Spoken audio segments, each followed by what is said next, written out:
שלום, תודה רועי.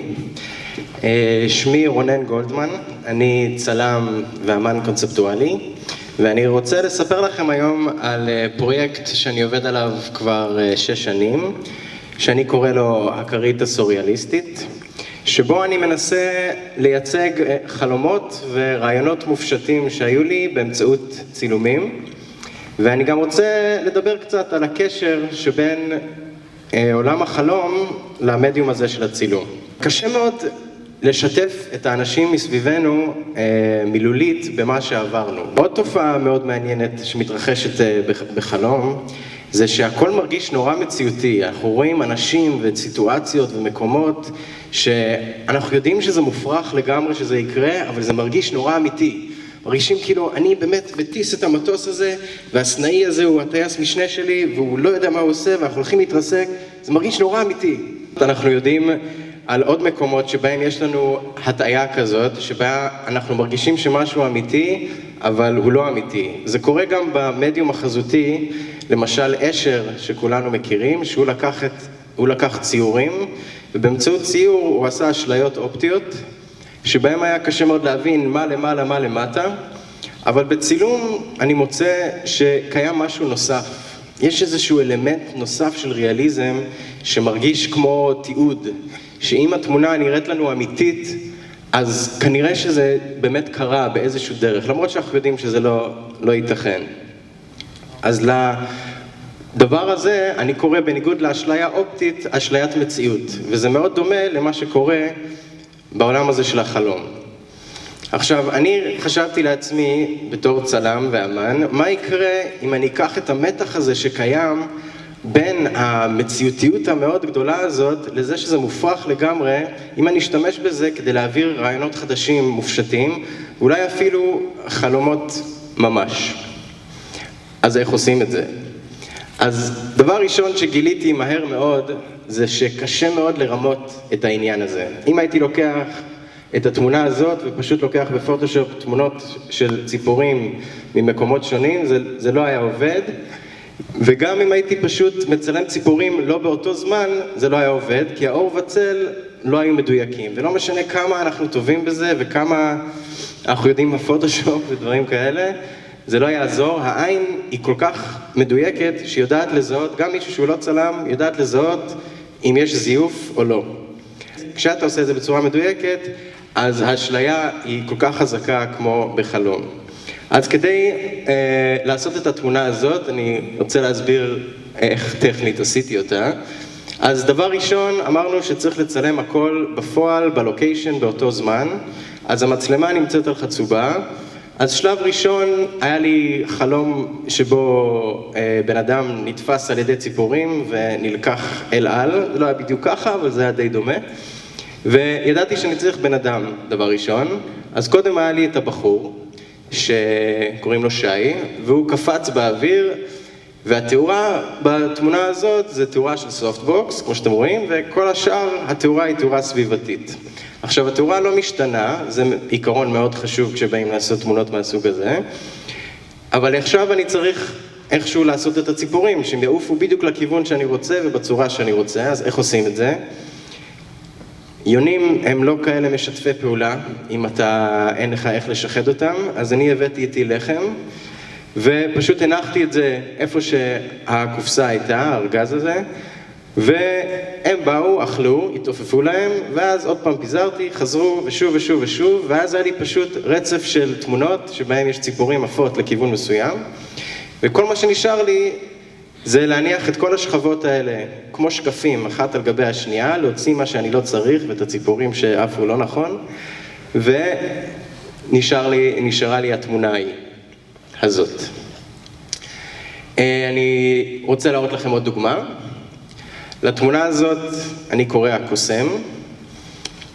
ידעתי שאני רוצה לעשות איזושהי דמות ביער שזורקת קלפים, והקלפים מתפזרים בספירלה לכיוון המצלמה. אז כדי שהתמונה הזאת תהיה מדויקת אופטית, אני צריך ממש בפועל להעמיד את הבן אדם שם. צילמתי אותו, הערתי אותו מלמעלה עם מטריה ומלמטה גם עם מטריה, שיהיה קצת אור על הפנים שלו. ואז הגיע השלב של הקלפים. עכשיו, אתם רואים שהקלף הכי קרוב אלינו הוא מטושטש, וזה פשוט אופטית, זה קורה שהוא מטושטש, זה לא שטשטשתי את זה בפוטושופ, כי שוב, זה גם הרבה יותר קל ככה, אני נותן לפיזיקה לעשות מה שהיא צריכה, וככה זה יוצא. אז צילמנו את הבחור, והתחלנו להחזיק את הקלפים, אני והקוסם החזקנו את הקלפים, ועשינו לאט לאט את המסלול הזה של הספירלה. זה היה די ארוך, היה לנו חבר שישב על המצלמה, והוא לחץ על הכפתור כל פעם, ועשינו ככה את המסלול, לקח איזה 2.5 שעות, והגעתי הביתה, הייתי מאוד מבסוט, כי זו תמונה שחשבתי עליה הרבה זמן, וראיתי שכל התמונות, כל הקלפים יצאו חשוכים לגמרי, כי זה מה שקורה שנותנים למישהו להיות על המצלמה ולא אתם. אז מאוד התבאסתי, כי גם עד שיצאנו ועד שעשינו את זה בכל ההשקעה והמאמץ, אבל יש לי חברים טובים, והתקשרתי להם ואמרתי להם, מה אם אני אגיד לכם שאני רוצה לצאת ולעשות את זה עוד פעם? אמרו, סבבה. יצאנו החוצה עוד פעם, מטריה, קלפים, וזה יצא ככה, וזה יצא מעולה, ואני מאוד מבסוט על התוצאה. וגם הסדרה הזאת הוצגה בכל מיני תערוכות בארץ ובחול, ואיכשהו התמונה הזאת, מכל התמונות שעשיתי בשש שנים האלה, היא הכי נמכרת והכי אנשים מגיבים עליה ואוהבים אותה, שזה גם מעניין לכשעצמו. עכשיו, הזכרתי את החברים שלי. הפרויקט הזה הוא פרויקט אישי לגמרי, הוא בעצם לא מוזמן על ידי אף אחד, אני פשוט עושה אותו כי אני רוצה לעשות אותו, אז אין יותר מדי משאבים ותקציבים לטובת העניין. אז הבעיה היא, שוב, כמו בחלומות, כשאני בא להוציא לפועל כזאת תמונה, אני צריך להסביר לאנשים שמשתתפים בה מה הולך להיות, ואני צריך לעשות את זה באמצעות מילים.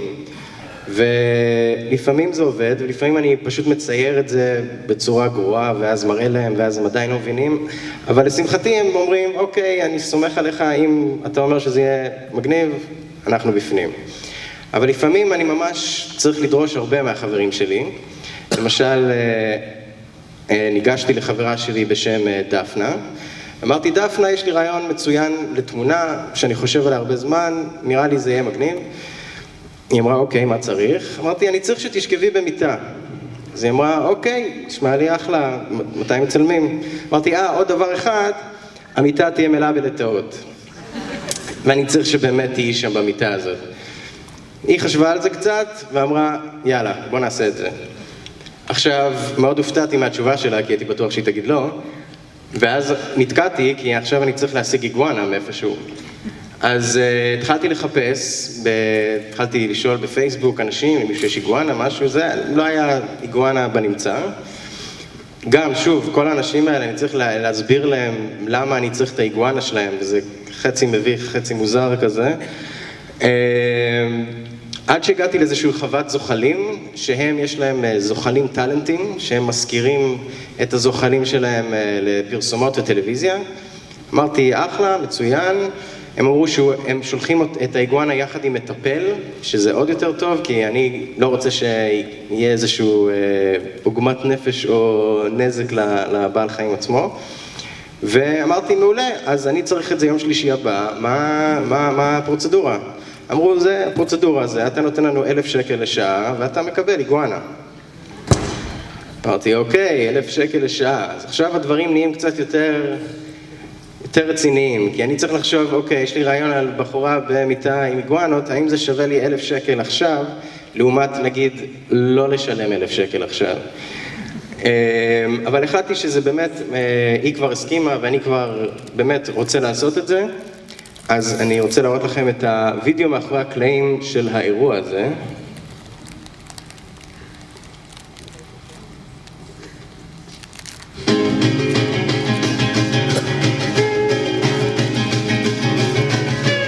אז כדי שהתאורה תהיה אחידה, כמו שאמרנו, יש פה 3 פלאשים, יש את העמוד הקרוב שעושה פלאש לתקרה ומאיר את החדר. יש את הפלאש עם סנוט שמאיר את הבחור בחלון. ויש פלאש שמגיע מחוץ לחלון ומופנה פנימה, והוא עושה תאורה כאילו שזה בוקר, למרות שזה צולם בערב. ושוב, כדי שכל הסיפור הזה ייראה אמין, כל התאורה חייבת להיות קבועה, וגם המצלמה קבועה על חצובה. הנה מגיעה האיגואנה עם המטפל. והיא גם לא יכולה לזוז יותר מדי, כי אם השמיכה תזוז יהיה לי מאוד קשה לחבר את התמונות אחרי זה. אבל איגואנות לא זזות הרבה ברגע שמניחים אותם, אז זה היה נחמד. בכלל דפנה היא גיבורה אמיתית. באמת הכל היה רגוע, כל עוד האיגואנה לא זזה, עד שהיא כן התחילה לזוז.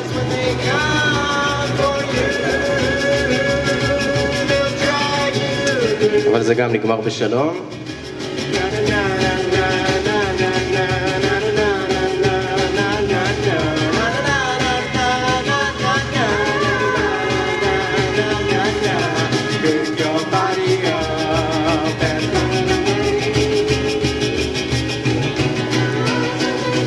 הסופטבוקס הקטן הזה נותן איזשהו פיל קטן לאיגואנה, רציתי שהיא תקבל את האור המגיע לה.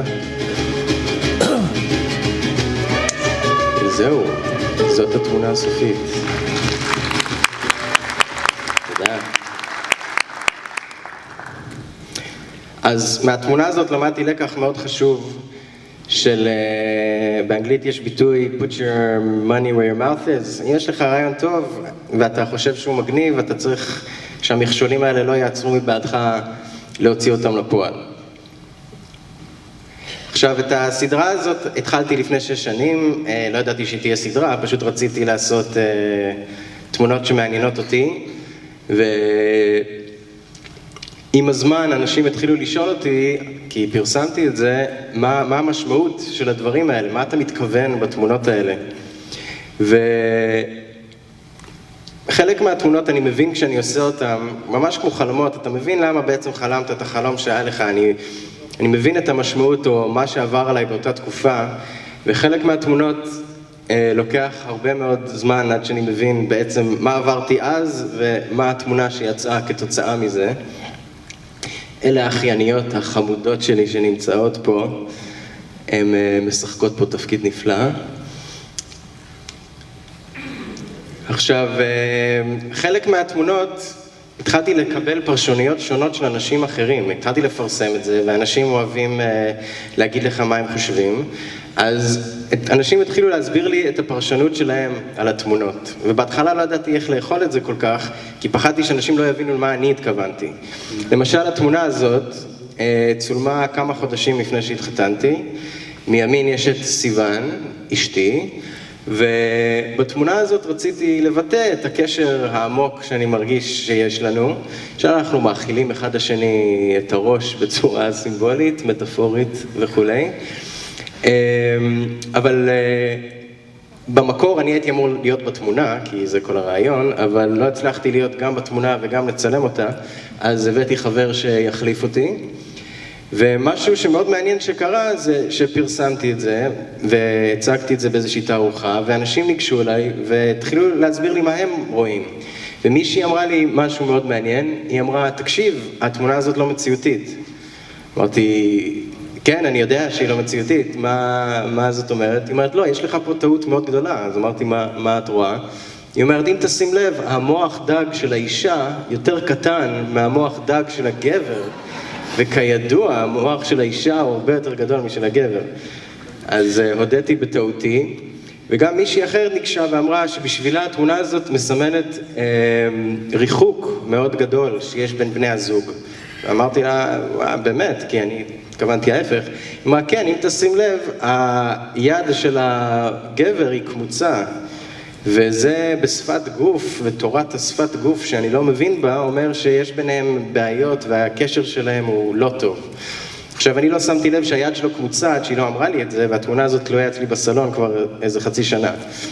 אז כל הפרשנויות האלה הן נורא מעניינות ונורא מפרות, כי אני הבנתי שלא משנה בעצם מה אני התכוונתי. אני צריך לעשות את האומנות שלי ואת התמונות שלי איך שאני מבין אותם, וברגע שזה יוצא זה כבר לא שלי, זה מקבל פרשנויות אחרות וזה מצוין. ואני רק מקווה שאני אזכה לשמוע את הדברים האלה. לפני כמה חודשים פרסמתי את הסדרה הזאת באתר שנקרא Reddit, שבה אוספים תכנים של גולשים, וזה הגיע לדף הראשי שלהם, קיבלתי הרבה תגובות, וזה היה מעניין. ואז יום למחרת התקשרה אליי מישהי מ-CNN, ואמרה, אנחנו רוצים לראיין אותך. אמרתי, אוקיי, סבבה. ויום אחרי הרעיון ששודר בטלוויזיה, התמונה הזאת עם המוח דג של האישה היה בעמוד הראשי של CNN העולמי, שזה היה בהחלט מרגש, ושמחתי שבאמת הוצאתי לפועל את התמונה הזאת. תודה. ואז משם, כיאה לאינטרנט, זה הופץ לכל מיני מקומות אחרים ברחבי הרשת. מהתמונה הספציפית הזאת.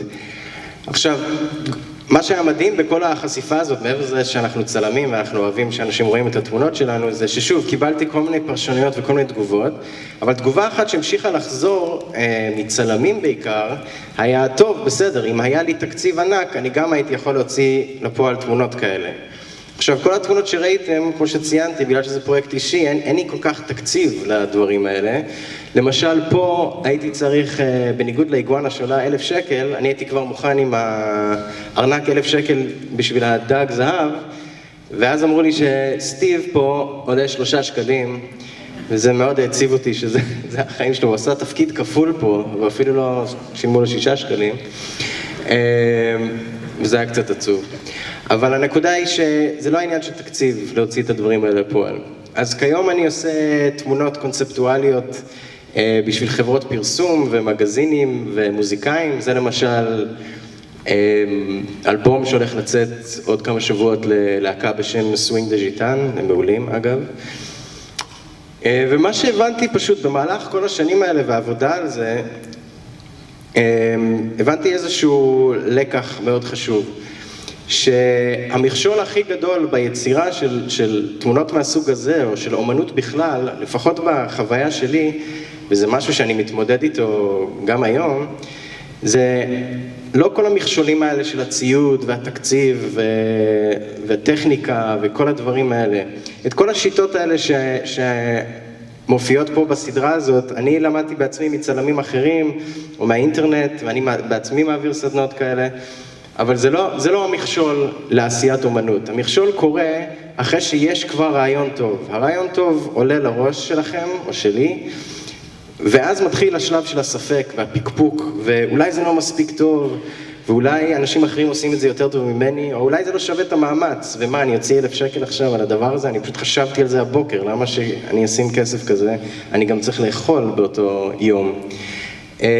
והבנתי שהמכשול הוא להבין שעליו צריך להתגבר, הוא להבין שצריך ביטחון עצמי להוציא את הרעיון שלכם רק מעצם העובדה שזה רעיון שלכם. החיים שלכם הם חיים ספציפיים שאתם חייתם והביאו אתכם לנקודת ראות מאוד מסוימת, וזה מה שהביא אתכם להגיע לרעיון הזה. וזאת צריכה להיות מספיק סיבה בשביל להוציא את הדברים האלה לפועל, וזה המכשול הגדול, פשוט להתגבר על הספק, להתגבר על הפחד הזה, ופשוט לעשות את זה. ואני מקווה מאוד שכשתעשו את כל הצילומים האלה, תשתפו אותי בהם, אני אשמח לראות. וזהו, תודה רבה.